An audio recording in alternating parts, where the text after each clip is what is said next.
All right, guys, let's go. I think first things first, what I want to do is say thank everybody for going onto our website and also having patience while we have things set up.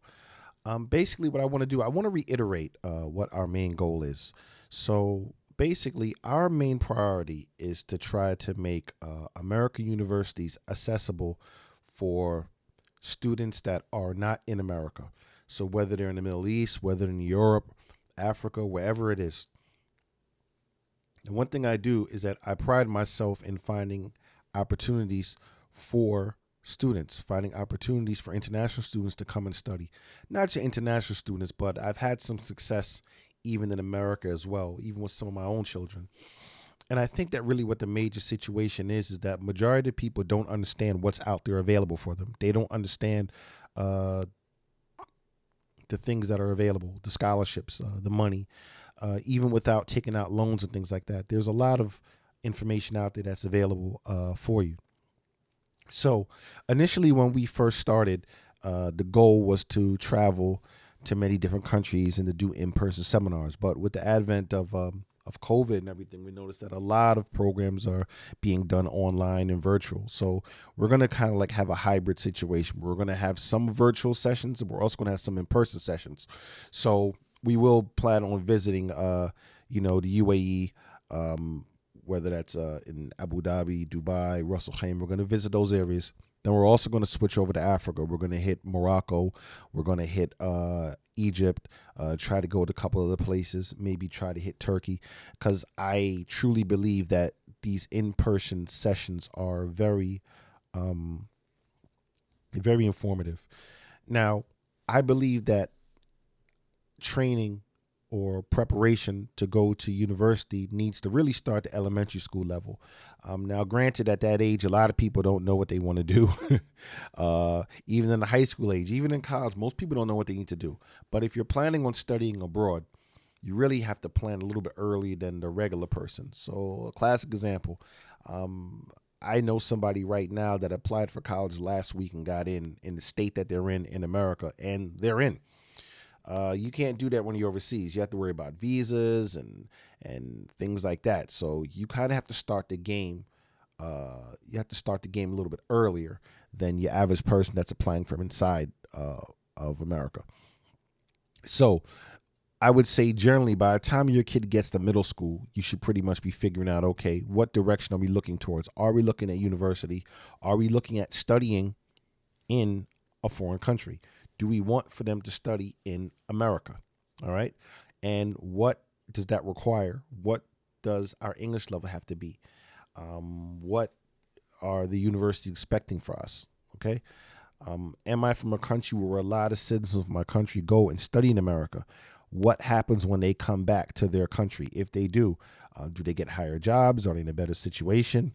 And also, another question is, do I really need to study overseas? Do I really need to study in America?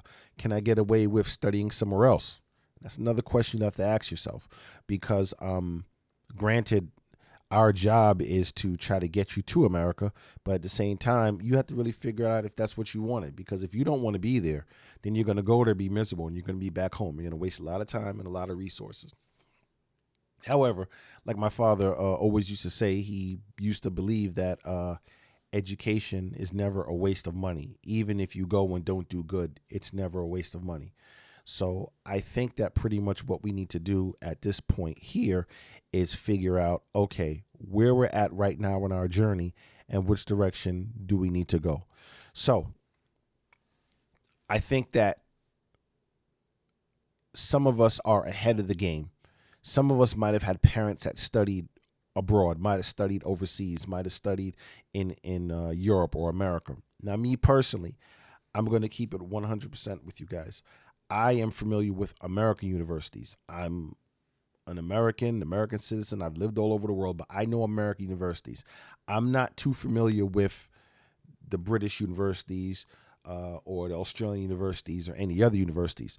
Now, some of this information might be beneficial for both, but I'm telling you what my expertise is in. So I'm not going to give you expertise or information on on other universities in other countries. So I think that the most important part to do right now is once you figured out that you're going to study in America, let's figure out how we're going to get there. Now, of course, one of the major things that people worry about is English levels. What is the English level? All right. What do you have to have in terms of TOEFL score or IELTS score, depending on what those are? We'll go into that later.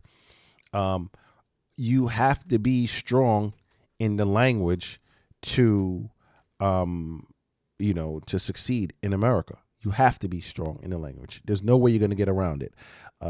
People that are generally weak in English, they don't fare well over there. Now, some of the stronger students, of course, they've had heavy English instruction in their home countries, or maybe they come from a country where English is the first language. But generally, a lot of our clientele, which is dealing like with the Middle East and Africa, they've had some exposure of English. So it's not that foreign, but when we start talking about academic English, this is different than just watching TV and singing along some songs or something. So having a strong command of English is something that's very important. Okay. I always talk about increasing vocabulary, increasing your English grammar, increasing interaction with other English speakers. These are things that are needed.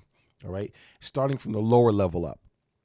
So the good thing is in many of these countries, let's say, for example, in Dubai, I think maybe English is definitely the second language in Dubai, if not the first language. So if you come up in some of those areas, you're going to hear more English. But then you have some more rural areas of the UAE where you're not hearing as much English as you would say like in the city centers like Dubai, Abu Dhabi, or things like that. So you have to train yourself in the English language, or if you're not at a very high level, then you should really start taking some extra courses at maybe a center in your town or in your city. This is going to save you a lot of money and time in the long run. All right. And that could be started as young as middle school. Now, I do know in some countries, the medium of language is English in some classrooms. I know the UAE is doing a lot of that. We also have many students that are actually coming from English medium schools, so they're going to have an easier time getting into some of these universities. Now, you do have some students that do get into some universities, but it's on the condition that they might have to take some English remedial courses just to get back on point. So, I mean, that's another option. So that's number one. Number two, I think that it's definitely understanding what some of the standardized tests are. Now, generally, to get into the universities in America, you generally used to have what we call the SAT exam. All right. Now, with the SATs, they've been around forever and they've changed several times over the past couple of years, but that's generally the standard for getting to the university in America. Now, there's some things that have happened that have affected the SATs. There's some schools that have what we call test optional. Now, test optional means that they will waive SATs scores. They may waive SAT scores if you don't want to turn them in. The SATs is a good way to judge how you're going to do in university. But like I said, in America recently, there's some schools that have said, listen, this school is test optional, so SATs aren't mandatory. Or another test is called the ACTs, which is kind of like the SAT, but a different test. So SATs or ACTs are not required for some of these schools.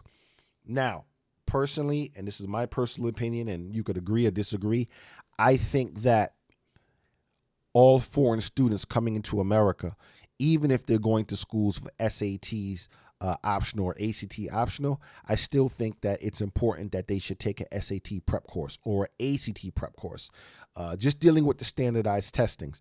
Now, even if the school doesn't accept it, it's a good way to see how you think you would fare when you're doing university level work in another language in another country. So those are two things we're dealing with. We're dealing with, number one, what's your English level like? Number two, the standardized testing. And as I said, there are some schools that do have what they call test optional. Now, Are the rules for international students different? Perhaps. I'm not exactly sure. I'll get back to you on that.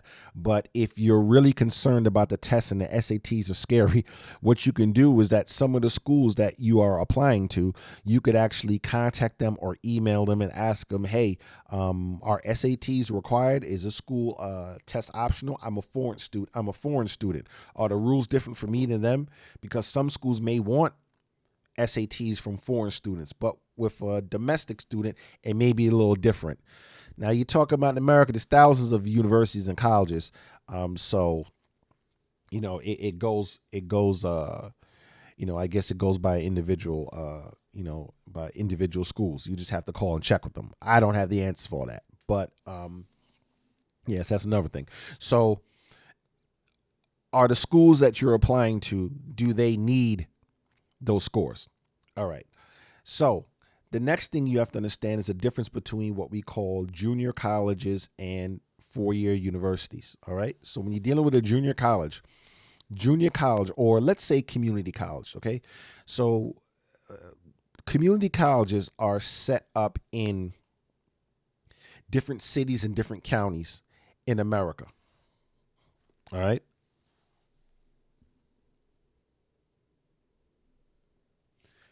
Now, what they do is they make it cheaper for people that are from that city or that town to go to college at an affordable rate. Now, the majority of what we call community colleges, they're only 2-year colleges, which means that you could either do your first 2 years of school and then transfer to a 4-year university, or you can get into some certificate programs, other things like that, which prepare you to go directly to work. All right. So there are plenty of those there. And to be honest, for foreign students, international students, that might be a cheap and inexpensive way for you to get your feet wet in the college system and then maybe transfer to a bigger university. I've always been a big proponent of community colleges.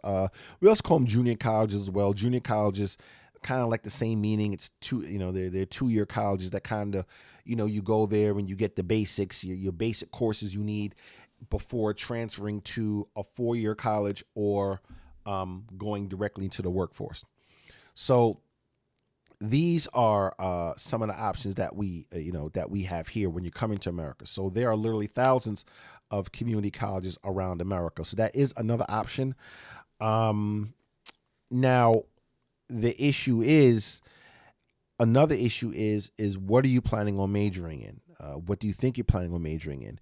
And how many years of school is that going to be? So, for example, if you say you want to be a doctor, you want to go to study to America to be a doctor, then you know that you're looking at least 10 years of being in America studying. And that is a difference that people need to figure out. And I'm going to tell you this, we're going to jump into real quick the difference between some American universities and American universities and universities in your country. So in America, let's say for med school, okay? This is very important. In med schools across Africa, Europe, Middle East, wherever, the majority of med schools are directly after high school. Whereas in America, you have to go to a 4-year undergraduate and then you have to go to med school. All right. So understand this. In America, the system is you come out of high school, then you go to school for 4 years. After that 4 years, you go to med school for another 4 or 5 years, depending how long it takes. Whereas, let's say, for example, if you're from Abu Dhabi, you come out of high school, you go to the University of Abu Dhabi, whatever, their med school, and then you do 6 years there. I think it's called a bachelor's of a bachelor's of medicine. That's what they call it outside of America. And some of my foreign students could let me know that if that's the case. But that's a difference. So basically, med school is a little bit longer if you're planning on going that route in America. And that is a difference between America and other countries, where some countries, once you get out of high school, you go directly into your program, and 4, 5, 6 years afterwards, you're out and you're qualified. Now, if you're thinking that you're going to go to America and finish med school in 5 years, 6 years, I highly doubt that. So you're talking about about a 10-year commitment. Now, is that something you want to do? After you go to undergrad in America, then you're going to have to go to medical school, do your residency and everything like that. And that's a long time for somebody to be away from home. Whereas in your country, maybe you go directly to med school, and by the time you're 23, 24, or 25, you're practicing the field of medicine. Now, one thing that you may want to do is compare the salaries of maybe a doctor who was U.S. educated or Western educated to a doctor that is educated in their home country, and that varies, I'm sure. And we do know that American degrees do hold high value in certain countries, but that's not in every single field. So you don't want to just go there thinking you're going to spend all this money for an American education and you're going to be straight. You're not going to have to worry about anything. That's a little bit